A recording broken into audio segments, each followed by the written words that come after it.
नमस्कार दोस्तों, the cripple fact channel में आपका स्वागत है। एक समय की बात है, गौतम बुद्ध अपने शिष्यों को जीवन से जुड़ी अच्छी और बुरी बातों का ज्ञान दे रहे थे। सभी शिष्य बड़े ध्यान से उनकी बात सुन रहे थे।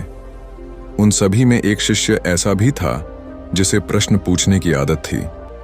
वह उठकर गौतम बुद्ध के पास गया और उनसे बोला, आप हमें जीवन के बारे में जो कुछ भी सिखा रहे हैं उसका क्या फायदा, क्योंकि हम में से कई बच्चे तो यह भी नहीं जानते कि हमारे जीवन का मूल्य क्या है और यह जीवन कितना कीमती है, हमारे लिए है। पहले कृपया हमें बताएं कि इस जीवन का मूल्य क्या है। बुद्ध ने अपने शिष्य की बात सुनकर अपने कमरे में जाकर पत्थर का एक चमकता हुआ टुकड़ा ले आया। मैं तुम्हें इस जीवन का मूल्य तब बताऊंगा जब तुम्हें इस पत्थर का सही मूल्य पता चलेगा, उन्होंने कहा और टुकड़ा अपने शिष्य को दे दिया। आप भी इस पत्थर के टुकड़े को किसी को नहीं बेचें। शिष्य गौतम बुद्ध की बात मानकर बाजार की ओर चले गए। उसने पहले बाजार में एक फल विक्रेता को देखा और उसे एक पत्थर दिखाकर पूछा, इस पत्थर के बदले तुम मुझे कितने फल दे सकते हो? फल विक्रेता ने कहा, यह पत्थर कोई खास नहीं है, लेकिन फिर भी मैं तुम्हें इसके बदले में 10 केले दे सकता हूं। वह शिष्य उस पत्थर को लेकर आगे बढ़ गया। तभी उनकी मुलाकात एक सब्जी बेचने वाले से हुई। शिष्य ने सब्जी विक्रेता से पत्थर की कीमत पूछी। इस पत्थर की कीमत के बदले मैं तुम्हें अधिक से अधिक सब्जियों से भरा एक थैला दे सकता हूं। सब्जी विक्रेता ने पत्थर को ध्यान से देखा। उस पत्थर को लेकर शिष्य एक सोने के व्यापारी के पास गया।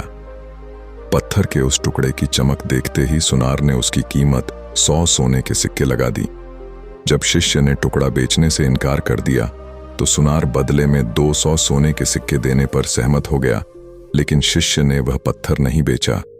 इसके बाद शिष्य एक हीरे के व्यापारी के पास गया और पत्थर का टुकड़ा उसके सामने रख दिया। जैसे ही हीरे के व्यापारी ने उस पत्थर को देखा, उसने एक साफ कपड़ा बिछाया, उस पर पत्थर रखा, फिर उसकी परिक्रमा की और हाथ जोड़कर पत्थर को कपड़े में लपेटते हुए कहा, तुम जिसे साधारण समझ रहे हो उसकी कीमत पूछ रहे हो। पत्थर, दरअसल यह एक बहुमूल्य माणिक है।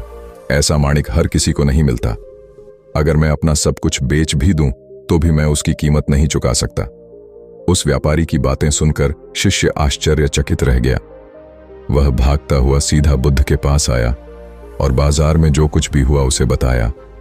उसकी आश्चर्यचकित बातें सुनकर गौतम बुद्ध बोले, तुम्हारे प्रश्न का उत्तर इस माणिक के मूल्य में ही छिपा है। हमारा जीवन भी एक माणिक है। माणिक की तरह यह भी अनमोल है, लेकिन हम इस बात को हमेशा नजरअंदाज कर देते हैं और अपने जीवन की कीमत नहीं समझते हैं। हम दूसरों को देखकर और उनके जैसा जीने की कोशिश करके अपने जीवन का मूल्य कम कर देते हैं। हम सोचते हैं कि हमारे जीवन का मूल्य वही है जो दूसरे हमें बताते हैं, लेकिन हमेशा याद रखें कि दूसरा व्यक्ति आपको अपनी स्थिति, बुद्धि और समझ के अनुसार महत्व देता है। जीवन केवल एक बार मिलता है, इसीलिए इसे बर्बाद मत करो। अपने जीवन को उतना ही मूल्यवान समझें जितना आप अपने बैंक में मौजूद पैसों को मानते हैं। आज के समय में लोग प्यार, पैसा और दिखावा जैसी चीजों को अपनी जान से भी ज्यादा कीमती मानते हैं। लोग प्यार की वजह से आत्महत्या कर लेते हैं। पैसे के नाम पर वो ऐसे काम करने लगते हैं जिससे उनकी जिंदगी बर्बाद हो जाती है। नाम कमाने के नाम पर वो गलत काम करने लगते हैं। हमेशा याद रखें कि दिखावा करना जरूरी नहीं है। प्यार दोबारा पाया जा सकता है, पैसा दोबारा कमाया जा सकता है, लेकिन जिंदगी दोबारा नहीं पाई जा सकती। इसलिए अपना अनमोल जीवन अच्छे से जिएं। हर सेकंड का आनंद लें। कभी यह मत सोचो कि तुम इस दुनिया में किसी काम के नहीं हो। यह कभी मत सोचो कि तुम्हारा जीवन निरर्थक है। तुम्हारे होने या न होने से कोई फर्क नहीं पड़ता। जब भी आपके मन में ऐसे नकारात्मक विचार आएं, तो बस खुद को याद दिलाएं कि जीवन एक रत्न है और यह अमूल्य है। अगर कहानी अच्छी लगी हो तो वीडियो को लाइक करके चैनल को सब्सक्राइब कर ले, साथ ही अपने दोस्तों को शेयर कर दे। मिलते हैं फिर नेक्स्ट स्टोरी के साथ।